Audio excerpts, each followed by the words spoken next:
2. I'm gonna give you 10. Give you 10 so you can get a little warm up. Mm-hmm. 10, 9, 8, 7, 6, 5, 4, 3, 2, 1.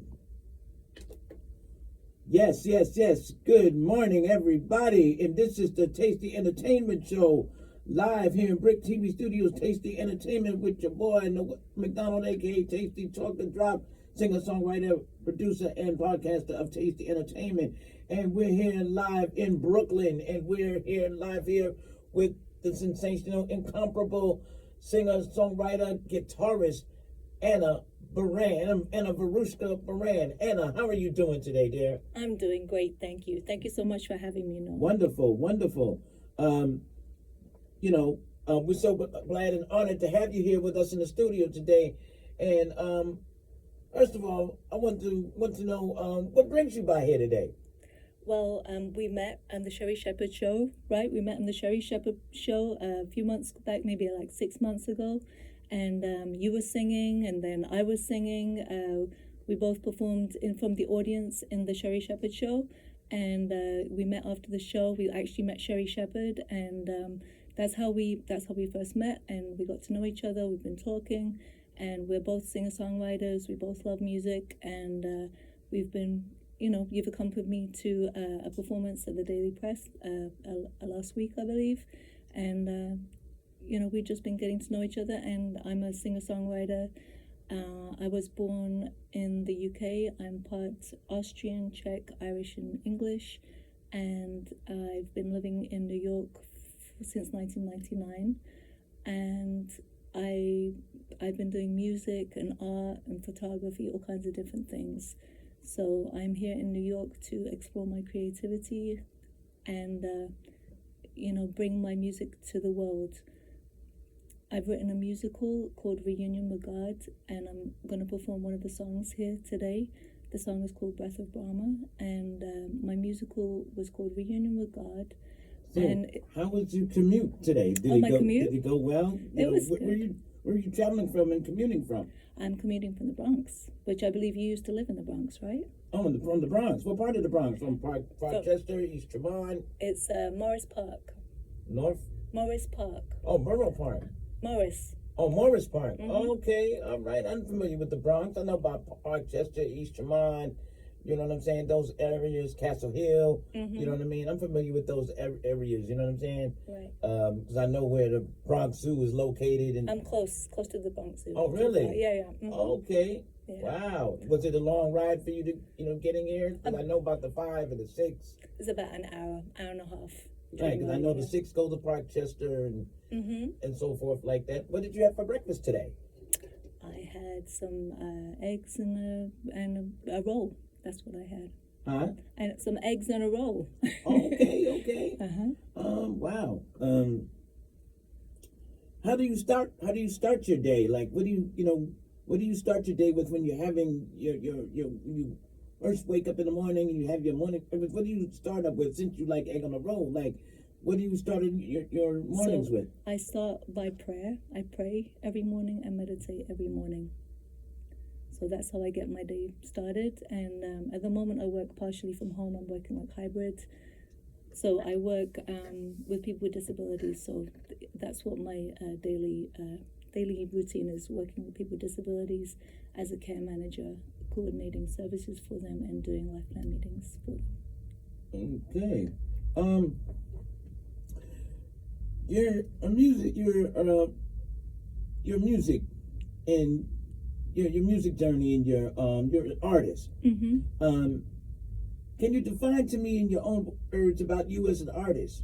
How is it like for you as an artist? Like, because in this music industry, we have a lot of artists out there, from R&B, different genres, from R&B, hip hop, country, you know what I'm saying, classical, opera. I mean, how do you define yourself as an artist? What makes you an artist that stands out from all the rest?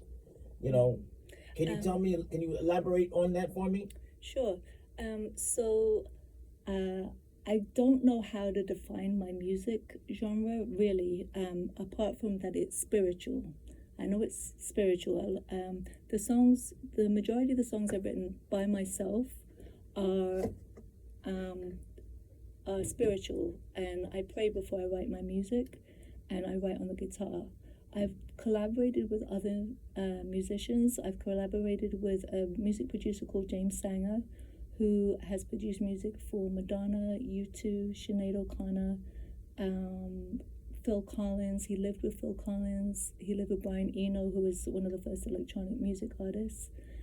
And he's produced a lot of my music. In fact, he was the first person that developed me as an artist when I was about 19 years old. And we got out of touch, and then we got back in touch again. And he told me that we were about to be signed by a record company when I was about 19, but we were no longer working together, and we were living in different countries. So he never told me about it.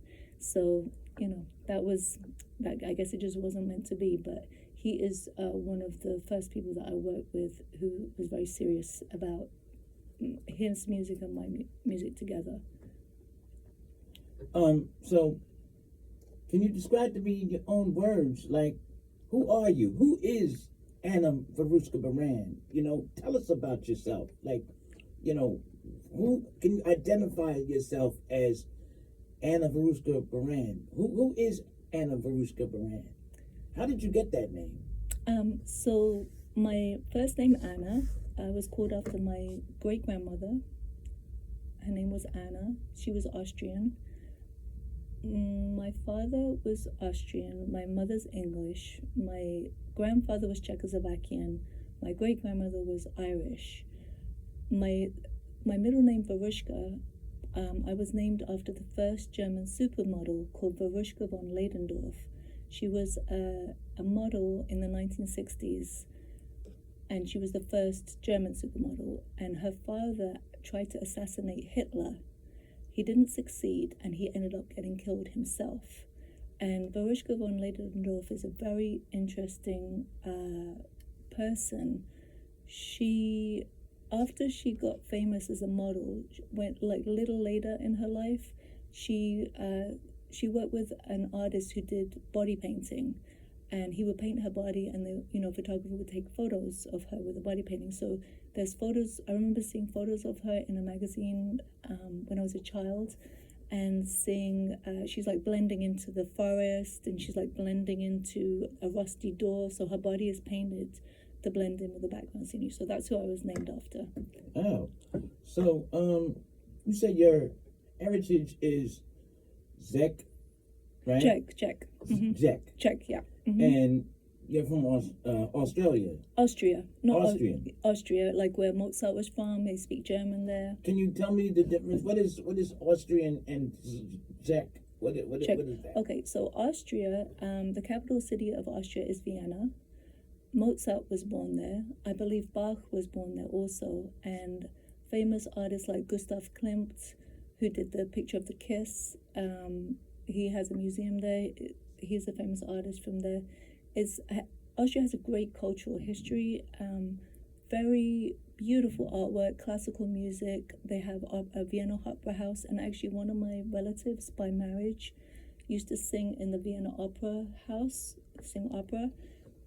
And I actually had a couple of opera singing lessons, but I was told that my voice wasn't suitable for opera. So, wow. And to just carry on doing what I was doing. I mean, I could tell by the glimpse of you, watching you, you have this aura, like, as an artist, you got this distinction, this beauty, this refined beauty, the elegance, You have this distinction. I could tell by the way that you dress, like, that you're glamorous, you know what I mean?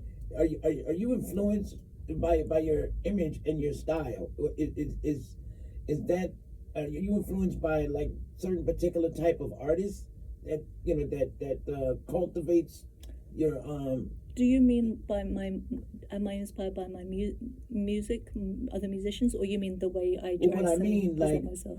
The kind of artist that you're influenced by, that that coordinates along with your dressing attire. Yes.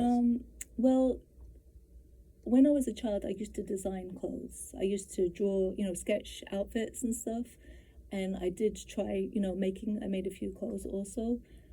I've always loved fashion, and I've always loved photography, and I love fashion photography. I'd love to be involved in fashion photography also. Mm-hmm. I have a very good eye. I have a very good artistic eye. I'm a visual artist. I paint, I draw also. And I'd say, style-wise, who the designers I love, and the fashion that I love. Back in, like, say, the 1990s, Balenciaga. I used to love Balenciaga clothes. I'm not quite so much into them anymore because they're more kind of like streetwear. Like, it's just like, it's kind of like down a little. I don't want to be rude. Do you know what I mean? It's not down, but it's more like sporty Right. gear and stuff. It's not so beautiful and elegant like So it I used to understand be. that you had history working for the police athletic league. Yes. And you worked in a lot of diverse clinics.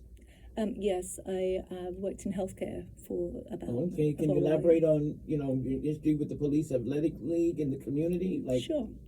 I worked in Bedford-Stuyvesant, Bed-Stuy in Brooklyn for PAL, Police Athletic League, as an art specialist. I'm a visual artist. I have a degree, a bachelor's degree in art, and I taught art to children from age kindergarten through teens, and I worked on Marcy Avenue and Gates Avenue, which is a particularly rough area of Bed-Stuyvesant, and Biggie Smalls. I taught kids from the same school that Biggie Smalls went to. So it's a very gritty neighborhood. They have people who are former gang members on the streets, mm-hmm. mediating conflicts between youth or gangs on the streets, like trying to talk them out of it and trying to talk them into a better way of life. So it was a pretty rough neighborhood, and I learned a lot. It was very interesting working there. Can you what first got you into the music business? Well, I started music when I was 6 years old. My family listened to certain types of music. They listened to classical music, opera, jazz, and rock and roll. Back then it was rock and roll. And so I listened to one of the records they had. This is back in the days of vinyl. Rodrigo's Guitar Concerto was one of the first pieces of music that I was inspired by, and it's an absolutely beautiful classical music piece. Guitar, only guitar. Well, actually, I think the orchestra backs the guitar player up also. Right. So I was very inspired by that. My mother had a guitar. My grandfather, on my mother's side, he played the violin and the trumpet in the village orchestra in England, in the north of England. And my sister played the trumpet. My cousin played the trumpet. A lot of family members played. My aunt and uncle sing opera also in the chorus. Well, what made you want to become this singer and musician that you are? What made you want to become that? So when I was 6, I wanted to learn to play the guitar. So I listened to this Rodrigo's Guitar Concerto, and I wanted to learn how to play the guitar. So I got a guitar for Christmas, and I started having lessons. First of all, I had classical guitar lessons, which I really enjoyed. And then I had lessons with a friend of the family's who was an actor and a singer and guitarist. So he taught me how to play guitar and sing along at the same time. So that's how I started learning songs. So primarily I wanted to be a classical guitarist, but then, someone had other plans for me, so I ended up singing and playing guitar. And then, for a lot of years, being a teenager, I was practicing in my room and just playing along. And when I'd play at school, people would come and gather around and listen. I was like, I didn't really get it. Why are they coming around listening? It was all new to me. So Can you tell me about? I understand that you had history with being in talent show performances, and you were in a competition where you were going to be opening you know, that you were close to being in the opening for the weekend and Cardi B. Tell me about that. How did you get into that? So last year I entered a competition. So first of all, I had been putting my music on SoundCloud, and then were you nervous about this competition? Yes, yes, I was. So I had always put off promoting my music because I didn't want to get too big because I was nervous about performing in front of a lot of people. And then, you know, I just got to last year. I was like, let me just go for it. I don't care. Let me just go for it and see what happens and push my music and see how well I do. So SoundCloud sent me an invitation to enter this competition to perform at the Global Citizens Music Festival in New York City in Central Park.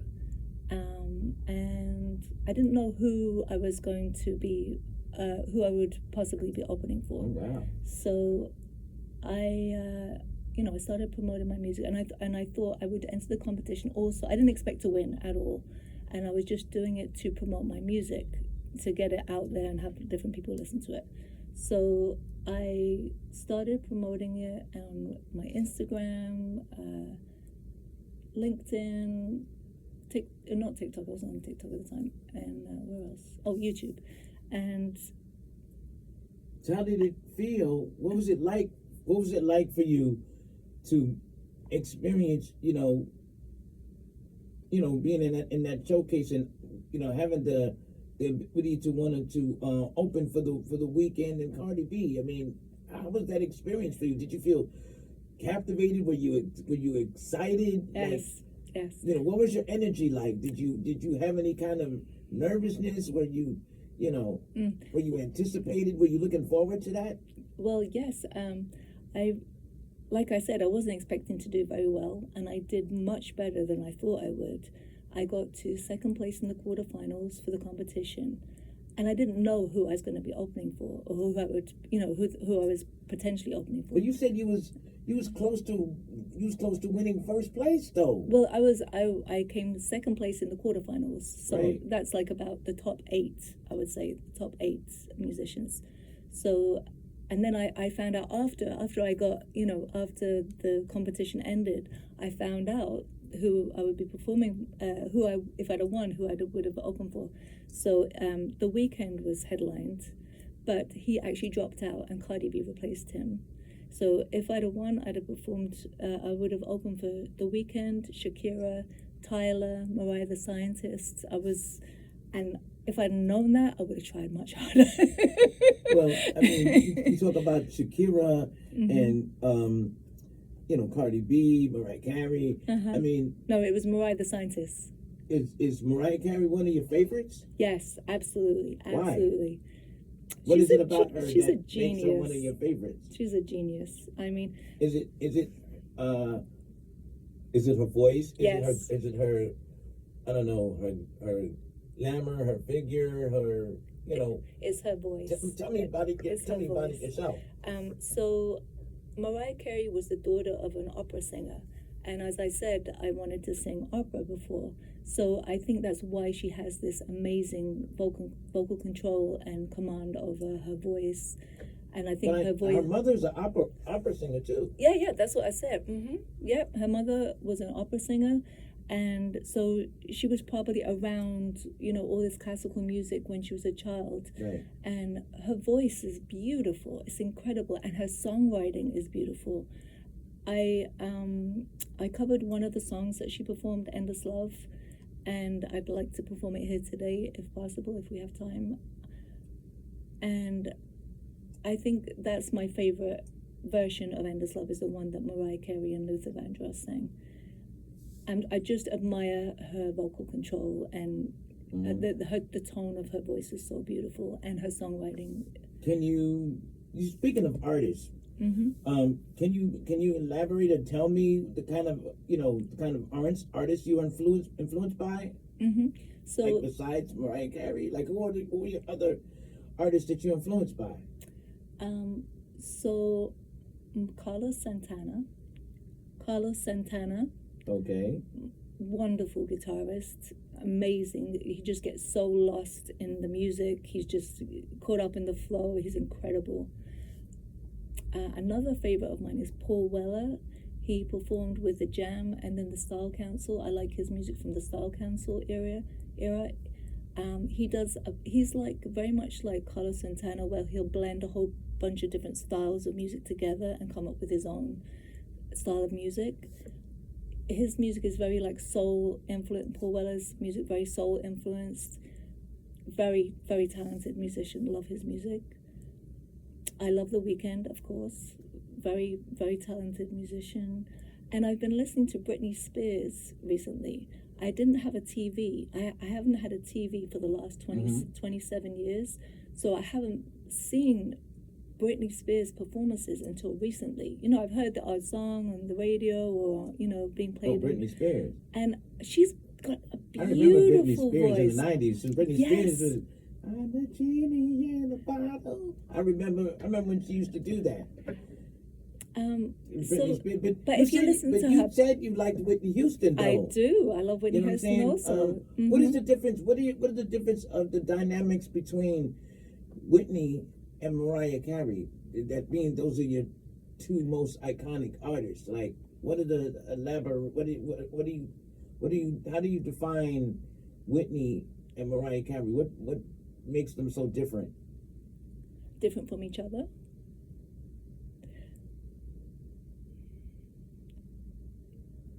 Oh, it's so hard to say. I love both of them. They're both incredible.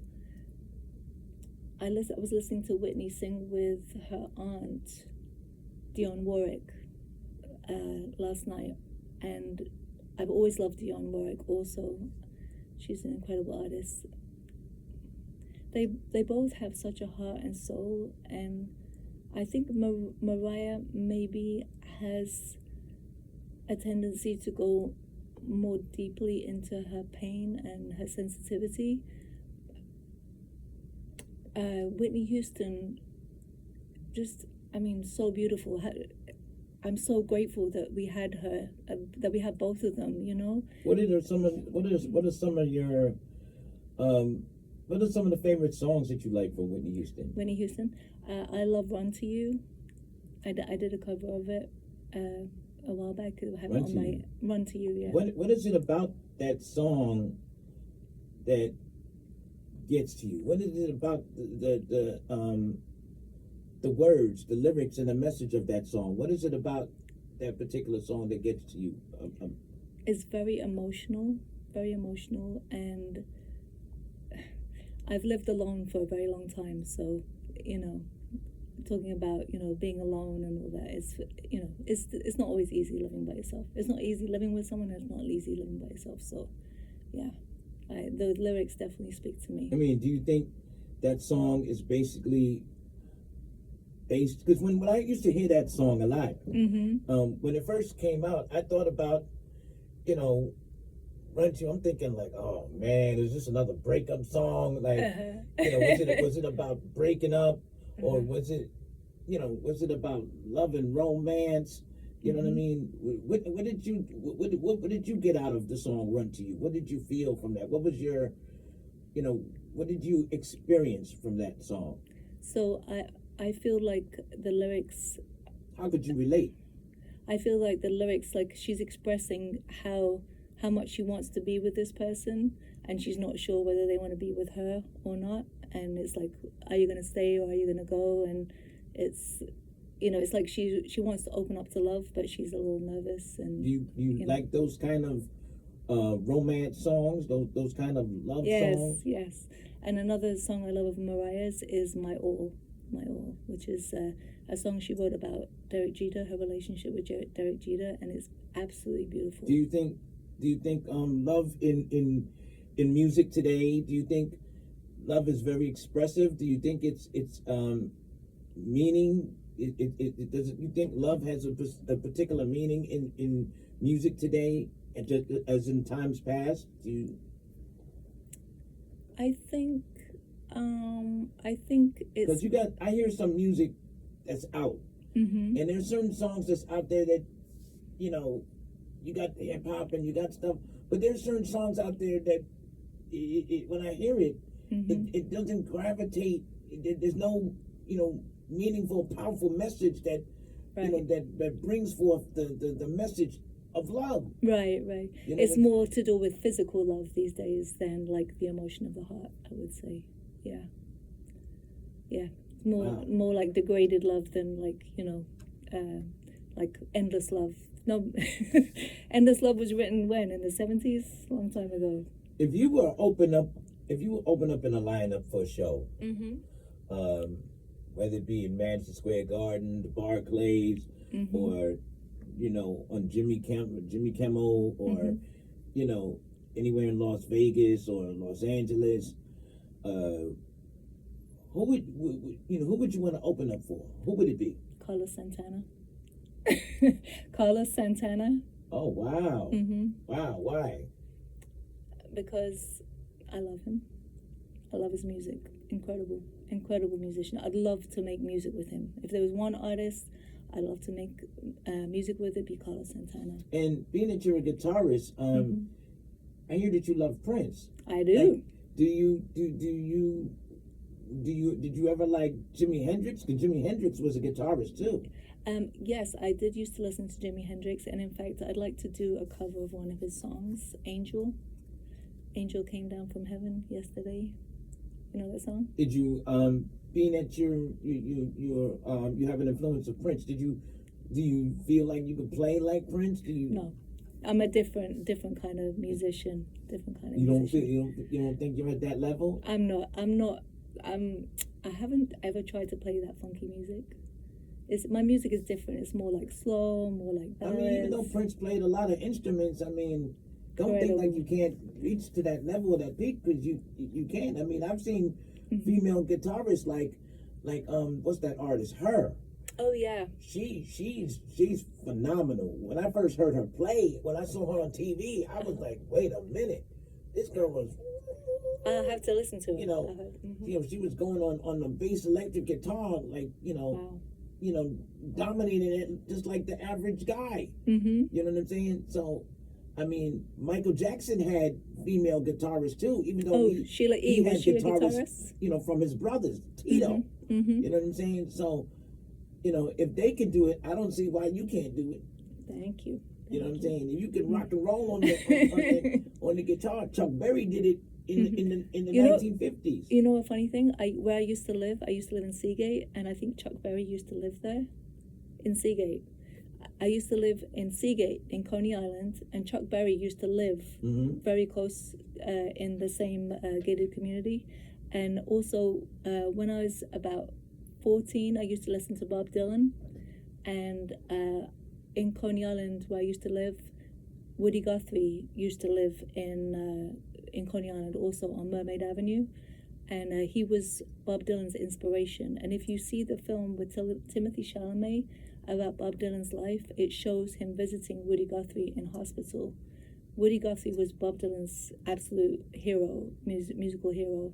So I've lived like close by where Woody Guthrie lived and Chuck Berry. Wonderful. Yeah. If you had a message for your fans, what would it be? This is just a suggestion, not not advice. I would tell them to work on their psychology and get in therapy and do whatever makes you happy. If people tell you, good, don't do that, you know what I mean? Like give you the message trying to deter you from your passion or your dream or whatever it is that makes you happy, do not listen to them. Do what makes you happy. Oh. And I love you. That's the other message. What would you be doing if you weren't in this music career? What would you be doing? Visual arts, painting, drawing, sculpture. What was that? Visual arts. Oh, visual arts. Painting, drawing, sculpture. Okay. And also acting. I won a competition when I was 16 years old. You said visual arts. Speaking of arts, I understand that you create art as well. Yes. What is it? What is it that you like about creating art? Like, can you Can you define that? Can you tell me about that? Like, because I've seen a lot of your artwork out on Instagram, out on YouTube and stuff Instagram. like that. Can you tell me about some of your creations? Because I've seen some of your art creations, and they're like, they're amazing. Like, they're breathtaking. Like, what made you? How did you come up with creating such masterpieces? I've been creating art since I was a little kid, drawing little when I was very little. I've always been very passionate about art. When I was a child, I wanted to be either an artist, musician, or a dancer. I also did ballet for 10 years. And my artwork, well, I used to work at the Metropolitan Museum of Art. Actually, it was my first job in New York when I moved here. And I worked there for 6 years in security department. And I learned so much about art. And I used to carry a little sketchbook around with me, and they have a handout in the Metropolitan Museum of Art for the exhibitions, the special exhibitions. And on my lunch breaks, I used to draw the pictures in my sketchbook, copy them from the brochure. And I like to blend all my interests together, and I love painting dancers. I've painted ice skaters.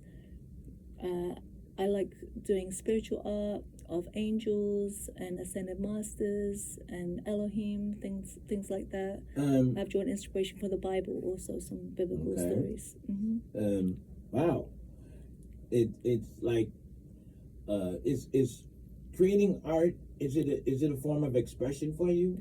Yes, and it's a form of. Because I know some people, when they do art, sometimes art can be not only just expressive, but it's a part of healing for them. Yes. Some people art just for the fun of it, where you got some people, they find it to be a healing, they find it to be something to do. They kind of find some kind of joy in creating art. Some people do it because they want to make money off creating art, you know what I'm saying, and selling some of their creations. But so I find great peace in doing art, and great happiness also, and fulfillment and contentment in doing art. I haven't been doing it very much recently because I've been focusing on the music. I've always loved to do art, and it definitely is something that brings me great joy. And music also, like if I find myself going emotionally down, I just try to redirect and do something to do with my music, and something to uplift my spirits. And I don't know what to say about my visual art. I've had like 12 exhibitions in New York, actually, of my artwork in places like the Hintersteiner Art Gallery up in Washington Heights area, upper Manhattan. I've had an exhibition in the New York Public Library in Washington Heights. I've had my artwork exhibited in the Metropolitan Museum of Art, in the Employee Art Show.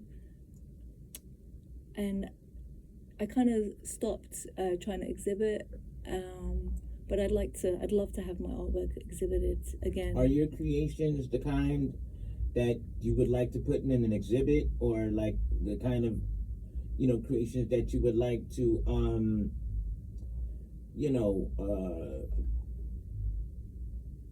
sell? Yes. Or put on the market? Yes, sure. Yep. Yeah, I've sold some of my artwork. In fact, when I was a child, my art teacher sold one of my artworks without asking me, and it was so funny because at the time I was so upset. He was like, he didn't ask me if it could sell it, but I didn't really, wasn't really getting the whole idea of like you could sell your art to make money at that age. But yeah, that was funny.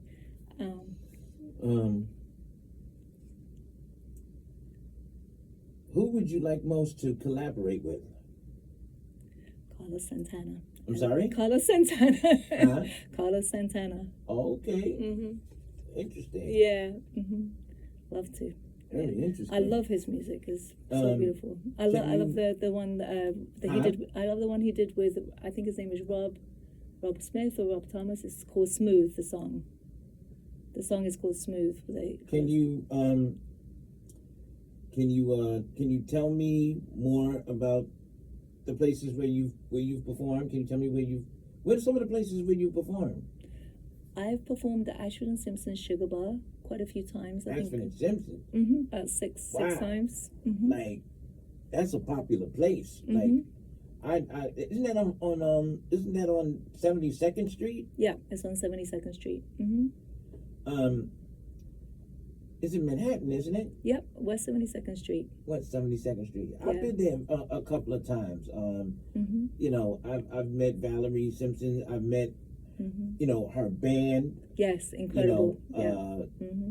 You know, a couple of times I've been there. As a matter of fact, I recall when her husband Ashford started that, you know, that restaurant, that lounge, and he was the main owner. You know, it wasn't Valerie, it was Ashford. Right. You know, after Ashford died, that's when she started to take it over. Right.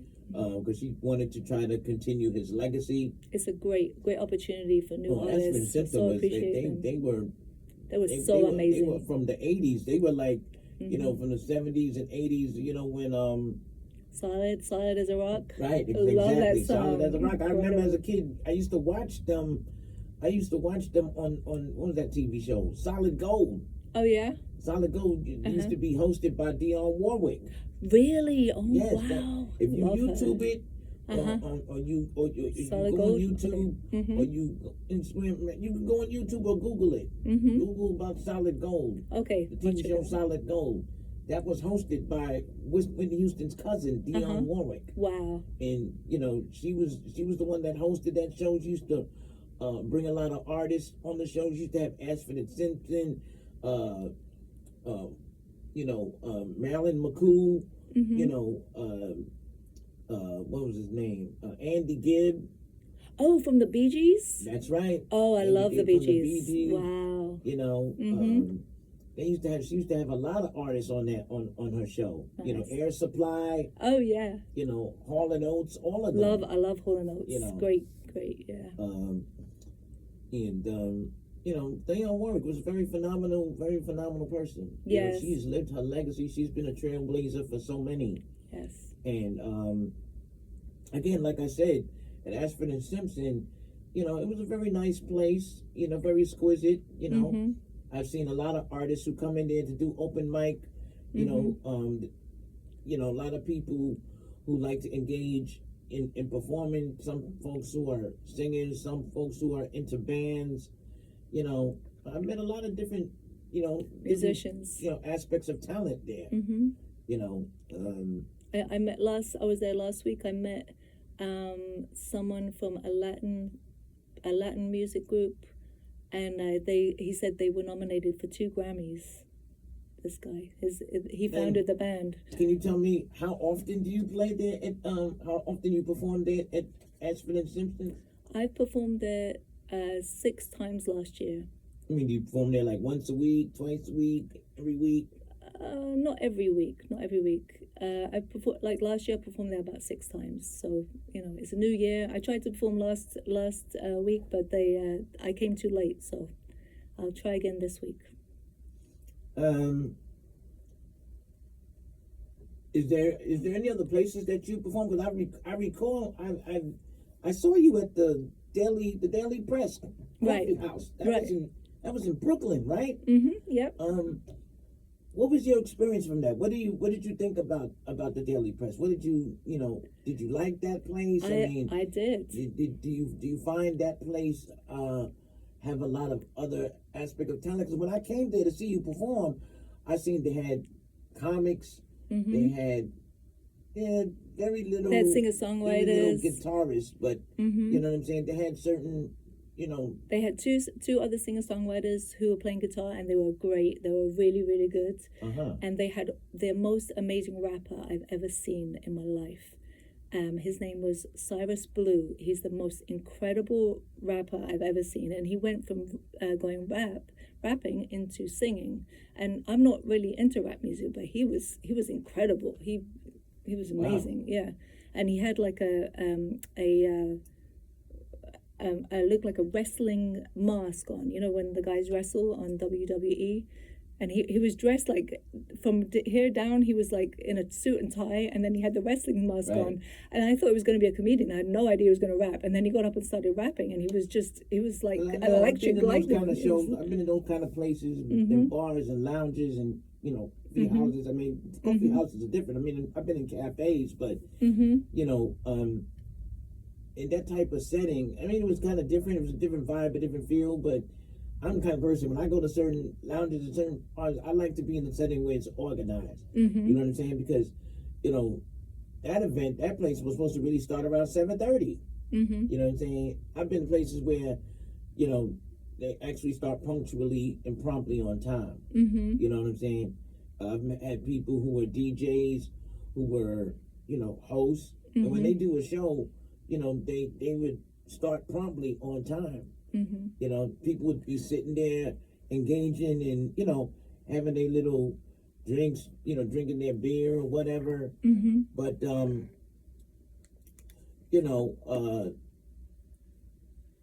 stuff like that. But they have to start. They would start on time.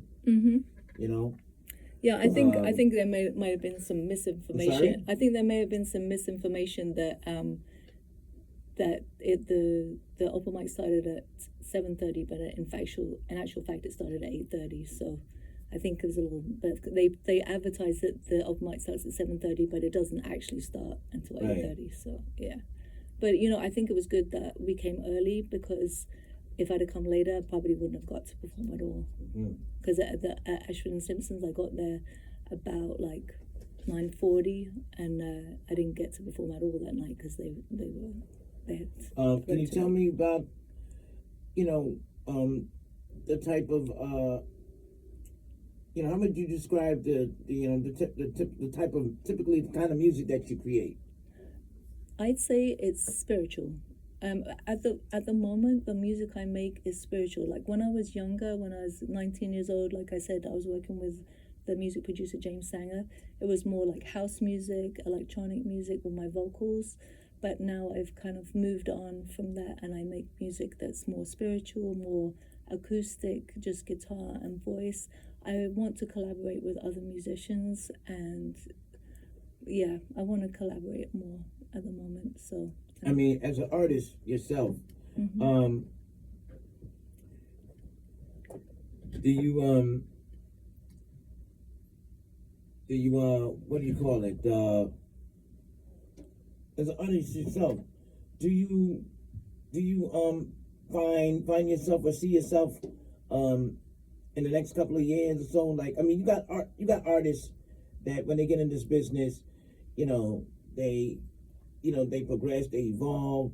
Some artists, they break, they link. Some of them, they get married. You know what I'm saying? Do you see yourself, in that longevity of an industry where do you find yourself a line where you want to pursue bridging in to continue your career? I mean, oh yes, absolutely. I think the reason I'm getting more well known and like putting more effort into my music recently is because I got to the point where I was like, I don't care if I don't make it in the music industry. I'm just gonna keep making music because it makes me happy. And I'm sorry? I got to the point where I was like, I don't care if I don't make it in the music industry. I'm just gonna keep making music, keep singing, keep working on my craft, perfect my craft, and it makes me happy. I couldn't imagine a life without music. I couldn't. Of course, music is an expression. Music is a feeling. Music is healing for this world. It's a healing for us. It's a healing, Yes. And people need more love. They need more experience. Yes. And being as an artist yourself, and as a woman, how would you define, marriage and relationships? What does that mean to you? What are your qualities and characteristics that you look for when you're in a relationship and marriage? You know what I'm saying? Can you explain that? Can you elaborate that? Well, I like to keep my personal Because I'll information say this, right? personal. You got some artists that when they get in this industry, you know, they pursue relationships, or some of them they get involved with a partner, you know, just for money or just for the fame. You know, some of them is not just aligned with love per se. Gotcha. You got artists that do define their relationship on because they have that genuine love and have that genuine interest within that partner, and they connect. You know what I'm saying? They build together. You know what I'm saying? They work together, they build together, they share together, they totally respect and love each other. They genuinely love They don't each other. love they don't base their love on the money, but they base their love on each other. Exactly. Right. So I mean, how would you express that? What does relationships and marriage mean to you? Like, what are your standards? My standards. What are your standards or principles? Well, I like to keep my personal life private.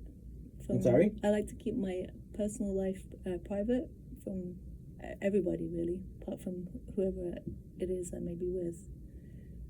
I've been married before, and I would say it was the worst time of my life.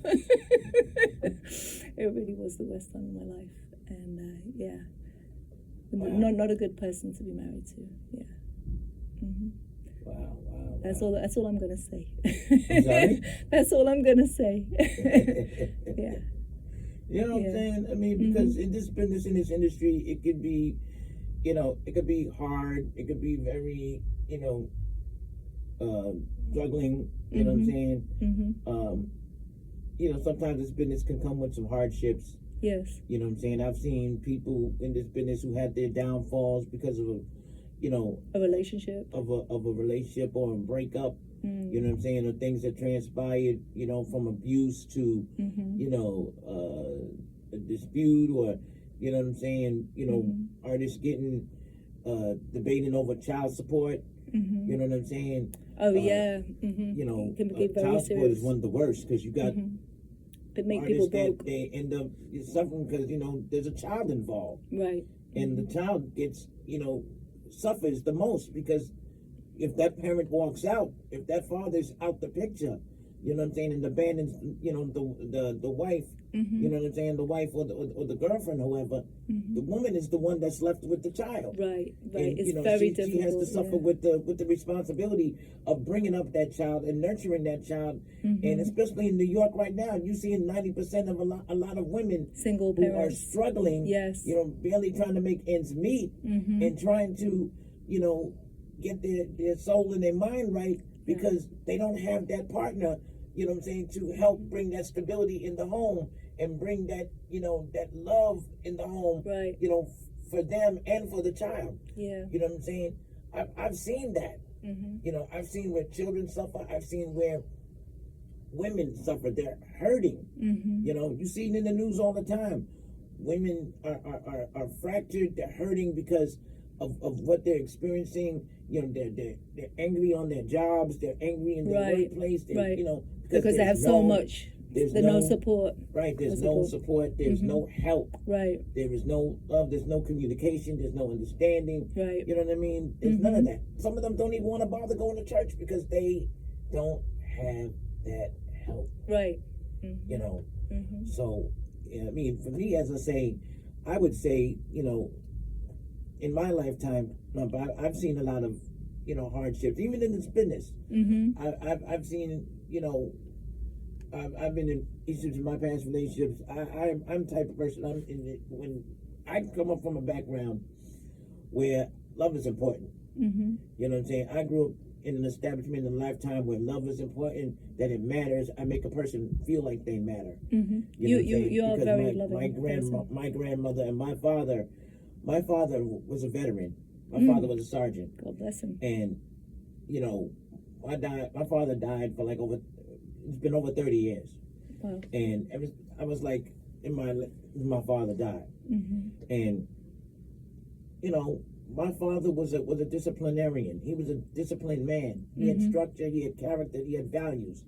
So did my mother. My mother was a hardworking woman. My grandmother was a hardworking woman. They all had that shape of love. But when I got older, I genuinely portrayed and displayed a lot of, you know, love to my community and as well as toward women, because women are fragile, sensitive people, right? And they deserve compassion. They deserve to be healed, right? You know what I'm saying? They deserve to be talked to correctly, because you got men out here, they just talking to women any kind of way, making them feel hard, making them feel like they, you know, degraded, less than, like they don't matter, right? You know what I'm saying? But you know, I carry those principles. You know, I make a person feel whole. You know, I make a person feel loved and respected. You do. And yes. that's what I feel that we're supposed to be about. Because I treat people as human beings. You know. Yes, you are a very loving, kind, and caring man. Oh, well, thank you for that. Thank you for that. I feel so sentimental right now. Gonna get emotional now. I don't even have a tissue in here. I'm gonna feel like I'm about to cry. But, you know, and then when we come back, we're gonna talk more about you and your music. You know what I'm saying? About the Breath of Brahma. Sure. Which will be coming up, and just in a few moments, we will have the artist Anna Veruschka Baran. You know, talking about her music, her Breath of Brahma, her songs. Check her out. You know what I'm saying? You can find her out on YouTube, TikTok, Instagram, Anna Veruschka Baran, Indeed, SoundCloud. You can purchase her music on SoundCloud, iTunes, Apple Music, Pandora, Spotify. Look at all of those links. Click on it, check her out. You know what I'm saying? She's an amazing artist. She's an amazing guitarist with a lot of potential. Support her. You know, come and see her perform. Come check her out. You know, and give her all the support, encouragement that you get the word out there about her. Let her know who she is.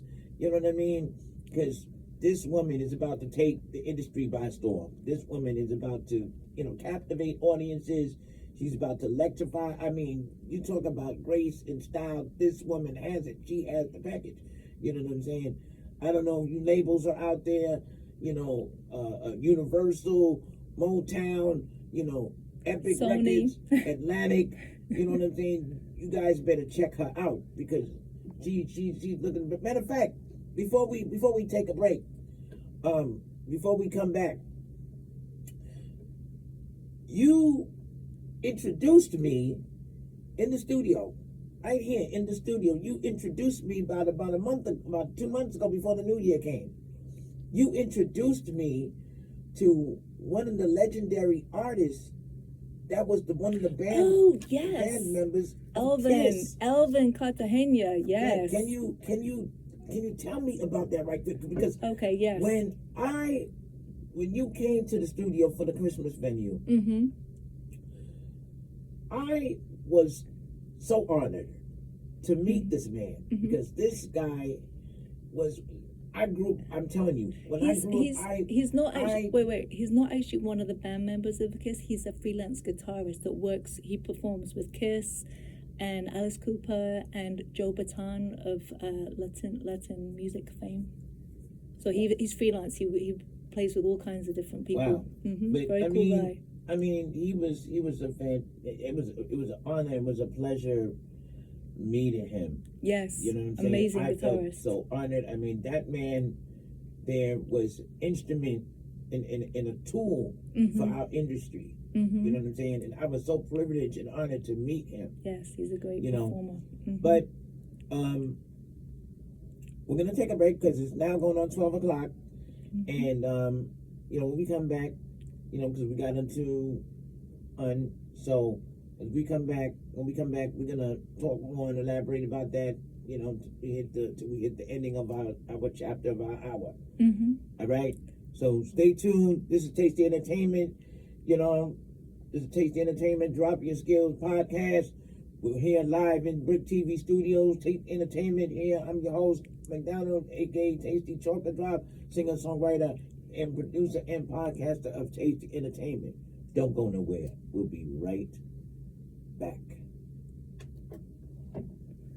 Nice. You got the perfect voice for a podcast host.